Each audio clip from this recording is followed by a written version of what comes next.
Today we have a guy who can't stop cheating, and a DM who won't give up on him. Who will break first? I actually do not know. Time to throw another log on the fire. All you need to know about the problem player is that he's a 30-something-year-old man whose characters are supposedly chaotic good. The first red flag appeared before the very first session of their very first campaign, when the player gave his level 1 character stats that were all 16 and above, with 3 20s, as well as several rare magical items. This included Dawnbreaker because, as the player argued, his Dragonborn fighter's name was Krallis Dawnscream, and he should have a sword that matched his surname. The DM told him he should have followed her character creation instructions and lowered the stats to more appropriate levels. She'll let him keep the magic items, but only if Krallis developed an allergy to magic. In fact, she insisted upon it. The DM hoped this would teach him a lesson to not mess with his character sheet. After a few days, he finally begged her to remove both the allergy and the magic items, and she let him redo his sheet, this time the right way. Within a couple of days, he changed it again. Old Krallis was back to having several stats soar into 20. The DM told the player that she'll only let him keep his strength and con at that level, but since the most logical explanation for a level 1 character to be this buff was serious steroid abuse, his wisdom was now 3 as a result of Krallis' constant roid rage. Thus, he became a mound of muscle that could deal a ton of damage, but only see and hit things that were directly in front of him. Anyway, that campaign is its own story, but during the course of it, the player tried to bump his stats up at least once more. So the DM made it a routine to check his sheets every week, at the very least to discourage him from doing it more. Another noteworthy thing, the player liked to boast, and boast often, about what a strong and intimidating character Krallis was. When it came to actual combat, however, he would refuse to do anything that involved risk. Gotta jump over a 5-foot, 6-foot ditch to reach the flame skull that has the rogue pinned? The warlock and sorcerer are surrounded by a dozen skeletons? Oh wait, now the sorcerer is 1v1 with a ghost? Krallis would shrug and say, "Looks like they have it handled," and then just walk away. Out of game, the player enthused about his powerful character build, always raving over the theory of Krallis and not the reality of him, the fighter that couldn't fight. Some of the group were planning to attend PAX Unplugged, and the DM asked if anyone would want her to do a one-shot there. The problem player was one of those that said yes. He was a mutual acquaintance of online friends, and so she had only ever played tabletop with him online. This would be the first time in person. Part of PAX Unplugged is a lending library of board games that people are allowed to check and test out. In every single game the group played that weekend, this player cheated. Every single one. His behavior included constantly keeping cards instead of discarding them, hiding cards, fake dice rolls, standing up and pretending to stretch to look at other people's hands, or outright walking behind them to peer over their shoulder, using his watch face to reflect a card in a Guess Who type game, and oh so much more. It was unreal how relentlessly he cheated, almost as if it was a compulsion. Someone would call him out on one thing to which he would go, "Oh, whoops," then do the exact same thing a couple minutes later, even with everyone staring at him. He tried to mask his cheating by pretending to be forgetful or not knowing the rules. This behavior carried over into the D&D one-shot. He kept faking his dice rolls. The DM would see out of the corner of her eye as he slid the dice over to the number side he wanted, use his hands to mime the motion of rolling it, then declare the result. At one point, his character's spear was depreciated by acid, so the DM told him to write down that it now did less damage.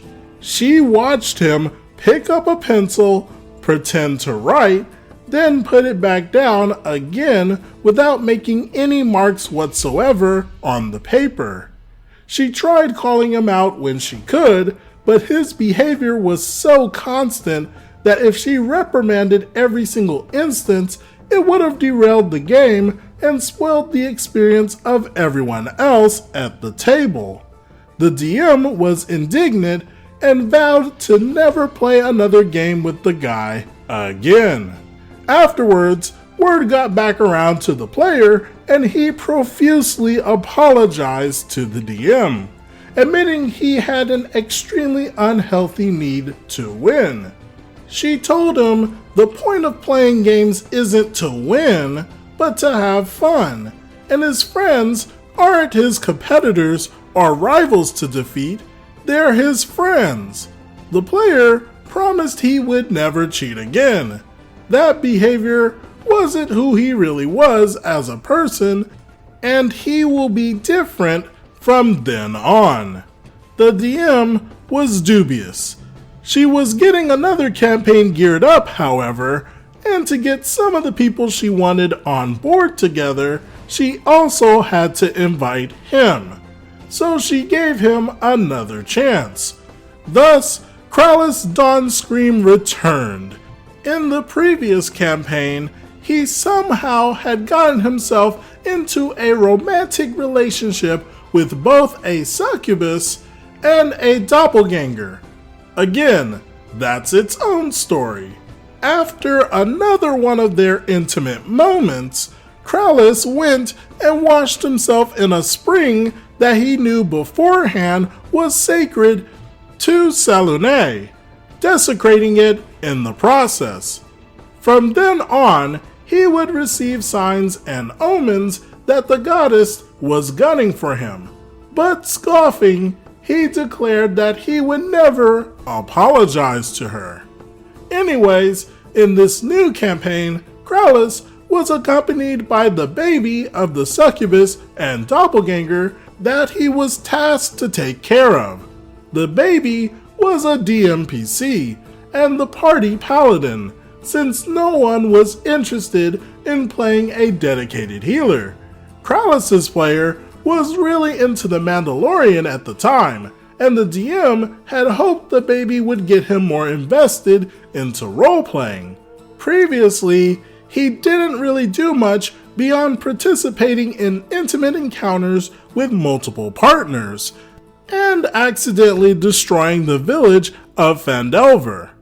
The player lost interest in Krallis after 2 or 3 sessions, and he kept forgetting the baby and leaving it in buildings and alleyways. So the DM suggested that Krallis could go off on a journey somewhere to a place where he could study mindfulness and work on increasing his whiz from 3. A yoga retreat would do the trick. Meanwhile, she would allow the player to switch in his character from the PAX Unplugged one-off, and a Aarakocra monk/cleric named Zerkek Ragewing. The DM needed to come up with a token for this character, and seeing as the player never bothered to pick one out himself, she went looking. The only description the player had provided for the Aarakocra's appearance was purple. She looked at the available options: owls, hawks, hummingbirds, etc. Then she saw the perfect one and smiled. It would not be difficult at all to get purple from peacock blue.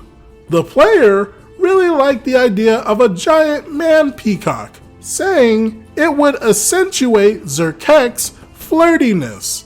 A moment of silence is in order here. For this cleric's deity, the player had picked some random homebrew god that was a barely fleshed out ripoff of an Elder Scrolls Daedra, albeit a gormless little girl version of it. This was fine for the one-off, but for a campaign, the DM wanted something that would be a little more substantial, and preferably give her a way, if needed, to rein his character in. She told him to pick a new god. After a few seconds of lazy searching, he shrugged and said he would just do one of the major good ones. A tad perturbed at his lack of effort, but not surprised, she told him that honestly, she really doesn't think he's capable of worshiping anybody or anything other than himself. In fact, as a cleric, why doesn't Zerkek worship himself as his own god? The player asked, he would only serve himself? His very words, mark you. Exactly, replied the DM. Oh, the logistics wouldn't be that hard to hammer out, she assured him. Suppose the other gods were fearful and jealous of Zerkek, so they plotted against him. First, they locked him inside a mortal shell, and a Arakokra on account of their very short lifespans, and then threw his infant incarnation before Knowles to ensure he was eliminated. But Zerkek showed them. He survived and thrived amongst the Knowles, and learned there was still a tendril of power within him, connected to his divinity. Not dead, but dormant. Only by praying to himself could his sleeping godhood hear and help. So, in order to cast spells or access cleric powers, Zerkek must beseech his own blessing and sing his own praises. The player immediately, enthusiastically agreed. Now, what on earth would Zerkek be the god of? The DM mulled. The player did not answer for quite some time, so the DM ventured a suggestion. How about mirrors and reflections? He would seemingly be a minor god, but if it worked a lot, like DC's Comics' Mirror Master, his power would belie appearances. The player said sure, and right then and there wanted to start adding mirror teleportation powers to his character sheet.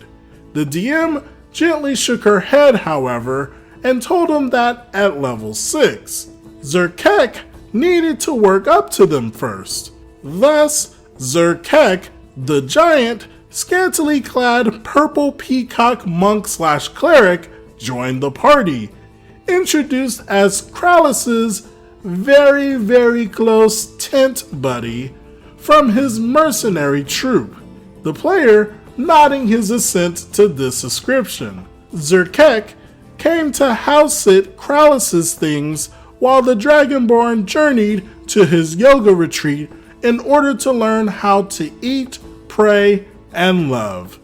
As Krallis stood before the open road, only one of the other party members, the Tabaxi fighter, came out to wave goodbye to him.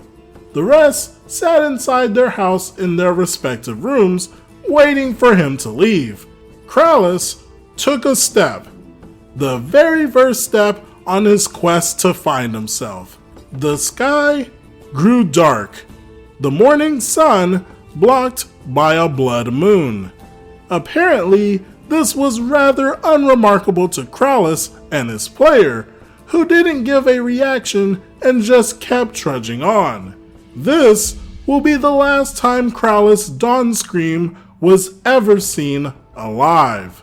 Frankly, The DM is way too lenient, but you have to give credit to someone who is trying to get someone to change. If you are wondering if they will succeed or not, then we will have to see in the next part together. Because this time we have a dragon team up this week, so Den of the Drake is going to handle the rest of this story. Be sure to show them some love, and as always, before you go, what do you all think about this situation?